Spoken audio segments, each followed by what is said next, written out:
In all of American history, only 2 foreign leaders have addressed a joint session of Congress on at least 3 occasions. One was Winston Churchill during and after the Second World War, and the other is Benjamin Netanyahu, the longest-serving prime minister in Israel's history.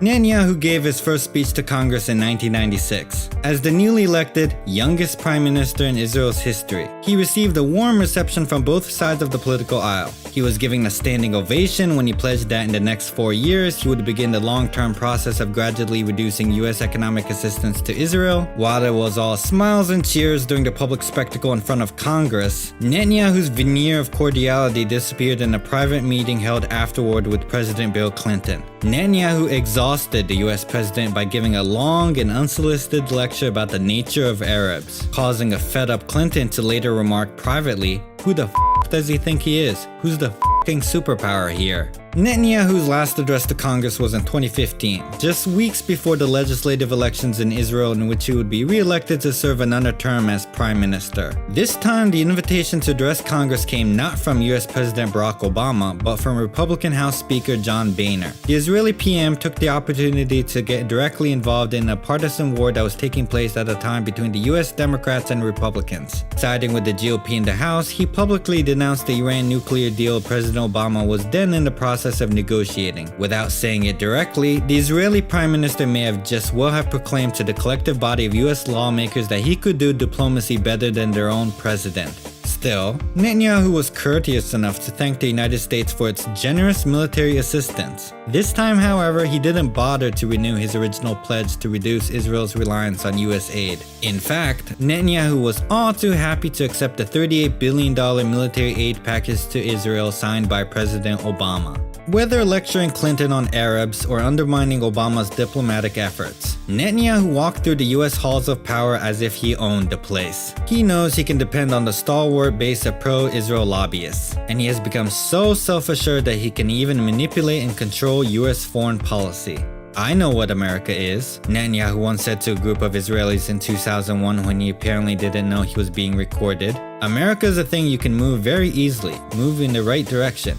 They won't get in the way." Within the US-Israel alliance, Netanyahu does see himself as the one holding the cards, and his high opinion of himself may not be completely unwarranted. There has been serious scholarship that has argued that Israel, or at least the pro-Israel lobbying groups working on behalf of the interests of Netanyahu's Israel, are in fact the primary drivers of US foreign policy. For instance, in the book The Israel Lobby and US Foreign Policy, 2 leading political science scholars, John Mearsheimer and Stephen Walt, argue that, quote, "the overall thrust of US policy in the region, the Middle East, is due almost entirely to US domestic politics, and especially to the activities of the Israel lobby," end quote. Mearsheimer and Walt go as far as to say that even the 2003 Iraq invasion was, quote, "motivated in good part by the desire to make Israel more secure," end quote. They point to the role of the small band of neoconservatives with close ties to Netanyahu's Likud party within the George W. Bush administration in propelling the US into a war with Iraq.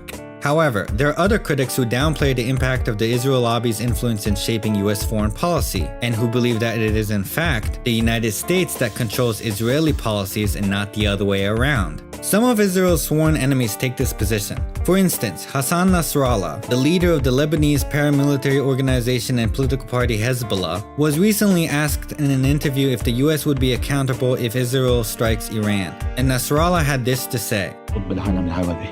بموضوع علاقة إسرائيل وأمريكا وبنرجع بنعيد وبنرجع بنكرر وهاي اسمح لي لك أكذوبة اللوبي الصهيوني أنه اليهود هن حاكمين أمريكا وهن بياخدوا الهواء وهن عاملين وهن مسويين ومشاكل. لا، أمريكا هي صاحبة القرار. بأمريكا في شركات كبرى، في مثلث ثالوث، شركات النفط، شركات السلاح، وما يسمى بالصهيونية المسيحية هو أصحاب القرار. هذا التحالف.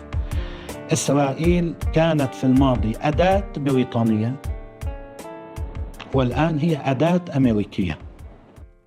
So, this raises a serious question. Who, in fact, calls the shots within the US and Israel's quote-unquote special relationship? What's the truth of the matter? Does Israel dictate US foreign policy? Or is in fact the US holding sway over Israel's policies? Certainly, on the surface level, it seems that Israel is the one with all the leverage, given that its prime minister apparently has the latitude to berate US presidents and still receive billions in foreign aid. But the truth of the matter is that Benjamin Netanyahu himself is an American creation. Netanyahu's political journey began in the United States. He became Prime Minister of Israel by Americanizing the politics of Israel. And while he may have insulted US presidents from Clinton to Obama and made himself a headache to Joe Biden as he seeks re-election, Netanyahu is still a product of the United States. In a sense, he can be compared to a Frankenstein monster, a creation of American political institutions that the US may now have lost control over. Please welcome the former Prime Minister of Israel, Benjamin Netanyahu.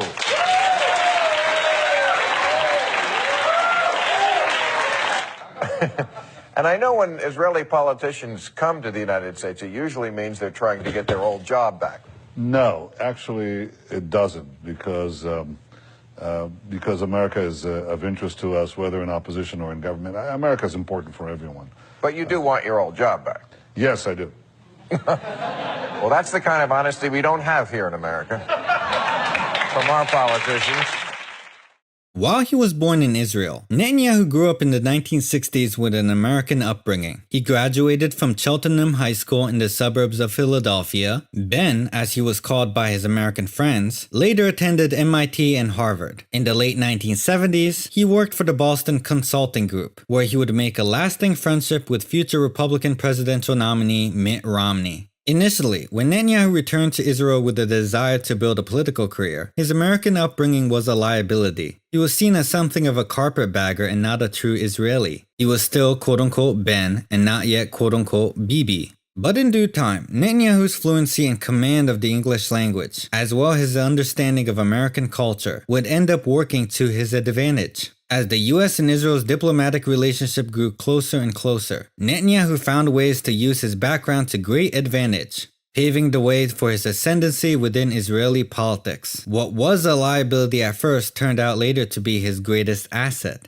Netanyahu got his chance to exploit his Americanized background in building his political career in the 1980s, when he served as Israel's ambassador to the UN. Stationed in New York City, Netanyahu deepened his know-how and abilities, especially when it came to the all-important skill in navigating the US media landscape. He soon became a fixture on American TV screens. His regular appearances on ABC's Nightline with Ted Koppel solidified his role as the program's go-to quote-unquote terrorism expert. Netanyahu also appeared many times on CNN's Larry King Live, which at the time was one of the network's flagship programs. On a scale of 1 to 10 as a great guest, he's an 8. Larry King once said of Netanyahu, if he had a sense of humor, he would be a 10. While being a frequent guest on these US news shows, Netanyahu learned how easy and effective it was to misdirect the attention of American viewers. He learned how to play fast-moving news cycles to create distractions that would conceal Israel's most controversial policies from public scrutiny, and he became a master of distraction and used these skills to shift the American gaze away from Israeli actions. Netanyahu was rather open about this strategy and made arguments that Israel should capitalize on events that distracted the world. In 1989, for instance, after the Tiananmen Square massacre, Netanyahu wrote an article saying that, quote, Israel should have exploited the repressions of the demonstrations in China when world attention focused on that country to carry out mass expulsions among the Arabs of the territories, end quote. Additionally, during slower news cycles, or when there were no major world events that could camouflage the plight of the Palestinians, Netanyahu still found ways to come up with his own distractions, and at times he did this with great success. In May 1990, for example, Netanyahu was in a meeting with American Jewish leaders who were concerned that the expansion of illegal settlements in East Jerusalem was creating a bad look for Israel. Netanyahu conceded by saying, "You're right, it's a big problem for us now, but," he added, "it will blow over in a week. There's a much bigger problem that won't go away. Saddam Hussein is the Middle East's and Israel's #1 problem." The implication, of course, was that illegal settlements would have to take a backseat to more pressing problems. What is remarkable about Netanyahu's handling of the concerns of American Jewish leaders was that he actually had no specific knowledge of the particular threat. By citing Saddam Hussein, he was just throwing a random dart at the dartboard hoping that it might hit the mark and create enough concern to distract attention from what Israel was doing to the Palestinians. And this particular attempt at distraction was serendipitous, as it just so happened to be true. Just a few months after Netanyahu proclaimed that Saddam Hussein was the #1 problem, Iraq invaded Kuwait. Netanyahu's wild guest helped cement his place within the American media as the foremost terrorism expert. They loved to interview him, and Bibi delivered. He was a master at playing with American audiences, and he was a showman who understood the power of images. During the Gulf War, for instance, he persuaded a CNN reporter to interview him with gas masks on. Photos show Netanyahu smiling under the mask, almost giddy at the effect this bit of spectacle would have on the American public in generating sympathy for Israel. The absurdity of the stunt even caused Netanyahu to state the obvious. "I must say, this is the darnest way to do an interview," he said. "What it does show, however, is the threat that Israel faces. I cannot tell you when, I cannot tell you how, but Israel will defend itself." The US media was particularly generous to Netanyahu. They often went even further than the Israeli media to defend his reputation. Even during the lowest points in his political career, it would be the American, not Israeli media that would throw Netanyahu a lifeline. And one of the most egregious cases of this came right after the assassination of Prime Minister Yitzhak Rabin in 1995. In the early 1990s, the Israeli Prime Minister Rabin signed the Oslo Accords to begin the peace process with the Palestinian Liberation Organization, or PLO. Netanyahu, who was, at the time, leader of the right-wing Likud party, attacked Rabin for signing the accords. He compared the arrangement to the 1938 Munich Agreement, in which the British government ceded parts of Czechoslovakia to Hitler's Germany. "You are worse than Chamberlain," Netanyahu said to Rabin in the Israeli Knesset. "He endangered another nation, but you are doing it to your own nation." Netanyahu regularly appeared at anti-Rabin rallies. As the right-wing protesters burned effigies of Rabin, they shouted, "Death to Rabin, and with blood and fire we will banish Rabin."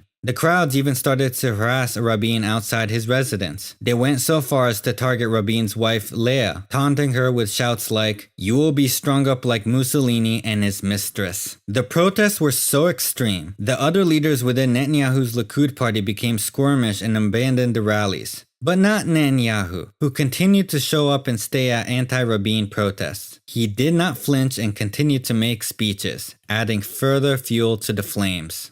After Yitzhak Rabin was assassinated by a right-wing extremist, everyone within the Israeli media knew the responsibility Netanyahu bore in creating the climate of hate and fear that led to the death of their prime minister. At Prime Minister Rabin's funeral, the widowed wife Leah shook hands with various dignitaries there, but she refused to greet Netanyahu. Days later, PLO chairman Yasser Arafat also came to console Leah Rabin in her home, but Netanyahu was asked not to come. For a time, it seemed Netanyahu would pay the price for his hardline positions, as his numbers took a nosedive in the polls for the upcoming general election. But as his domestic numbers sank, it was the US media that saved Netanyahu. A week after the murder of Rabin, ABC's Nightline ran a special program featuring various Israeli leaders, including Netanyahu and Rabin's widow, Leah Rabin. As audacious it was to put both Rabin's widow and the man who had participated in rallies that called for his death on the same program, Ted Koppel even went further and posed a question to Leah Rabin that no member of the Israeli media dared to ask.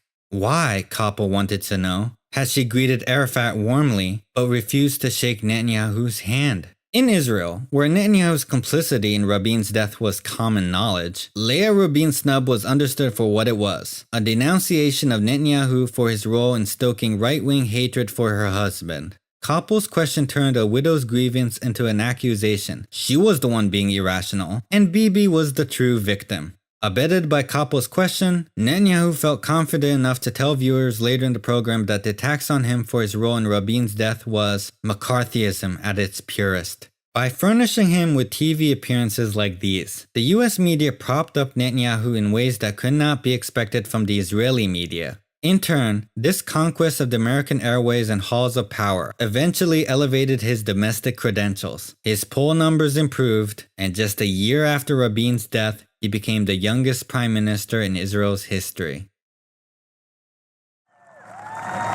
And we moved the capital of Israel to Jerusalem. That's for the evangelicals. You know, it's amazing with that. The evangelicals are more excited about that than Jewish people. It's really, right? It's incredible.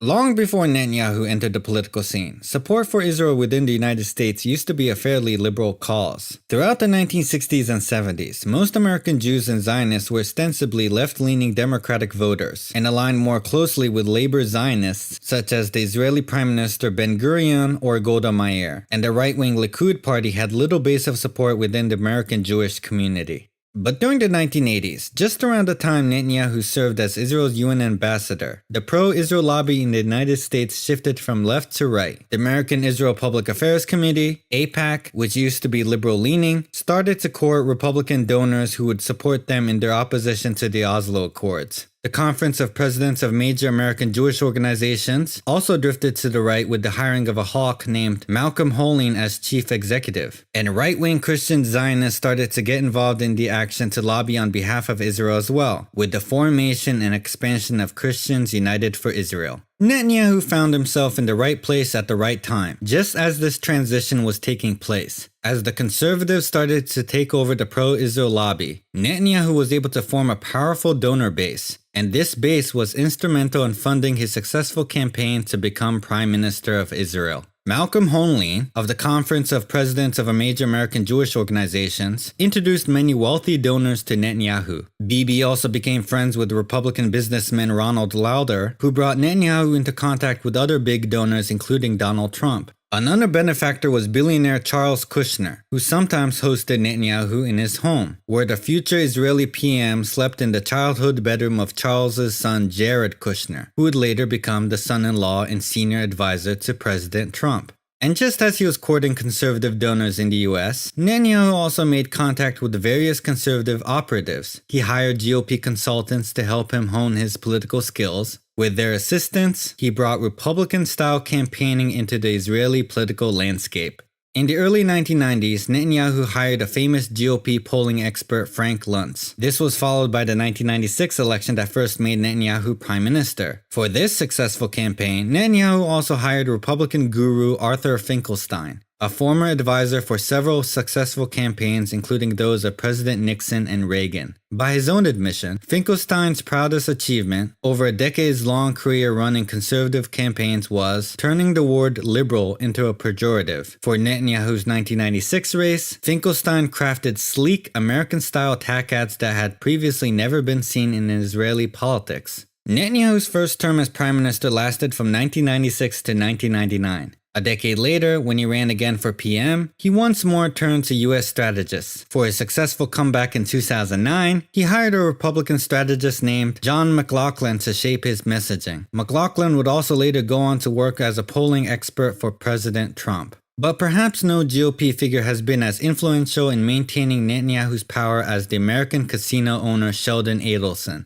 who, before his passing in 2021, was the largest single donor to the Republican Party. Netanyahu and Adelson were especially close, speaking on the phone at least 160 times between 2012 and 2015. The impact Adelson had on Israel cannot be overstated. He spent millions of his own money to promote Netanyahu. One of the ways he did this was by funding Israel's most popular newspaper, Israel Hayom. Critics have nicknamed the Hayom as Bibiton for its peddling of patent propaganda on behalf of the right-wing Likud party. And while the newspaper doesn't make a profit, since it is distributed free of charge, it served as a useful platform for the right-wing American billionaire Adelson to influence Israeli politics from afar. What's especially curious about Netanyahu's relationship with the Republican Party, however, is that the majority of American Jews are actually aligned with the Democratic Party. And while Netanyahu claims to represent international Jewry, his largest base of support within the United States doesn't come from Jews. It comes, instead, from Christian Zionists. These are mostly white American evangelicals who adhere to the belief that God gave Israel to the Jews. In fact, polls show that this Bible-based conviction is stronger by a factor of 80 to 40% among white American evangelicals than it is among American Jews. Meanwhile, the largest pro-Israel advocacy group in America, with over 10 million members, is also not a Jewish-led group. It is Christians United for Israel, led by the evangelical pastor John Hagee.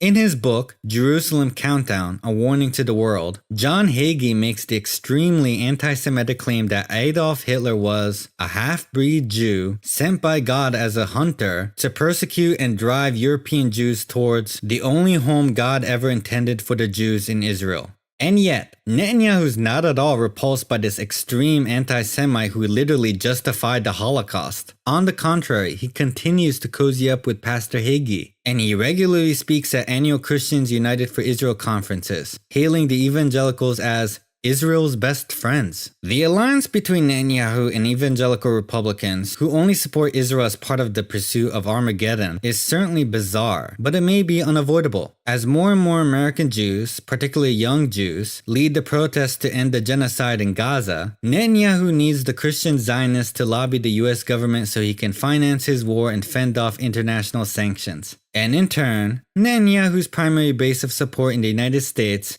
is increasingly becoming a group of anti-Semites.